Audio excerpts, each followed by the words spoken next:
السلام عليكم ورحمة الله وبركاته. ازيكم يا حبايبي؟ عاملين ايه؟ يا رب تكونوا بخير. النهارده جبنا شو السمك والله، بس صغيرين يعني، بس بيبقى محلي والله، وطعمه عسل. الله، يعني اكبر حاجة دول. خدناهم شروة يا حبايب على بعضينا والله، على بعضيهم وهم. شايفاه صحيين، شايفه موقفين. شايفه.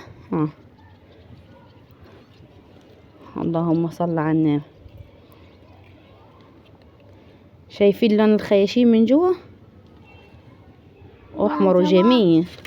احلى ما هو احلى في حاجه يعني، هم صحيين اهو.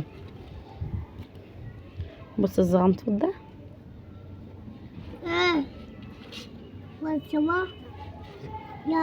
انا هنضفهم لحماتي يعني، وهعملهم لها. مش عارفه هي هتستعمل ده وتحب ولا حكايتها، مش عارفه، بس هعمله لها كله عشان ما تزعلش يعني ولا حاجه. فهظبطهم لها كده واخليهم قشطه معاكم كده ان شاء الله. بس والله هو ما يبقى طعمه محل، سبحان الله، على قد ما صغير بس يبقى طعمه محل. اللهم بارك.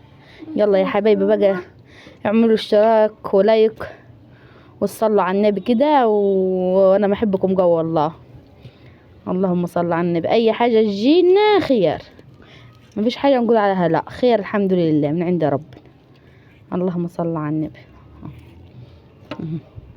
يلا السمك. يلا السمك.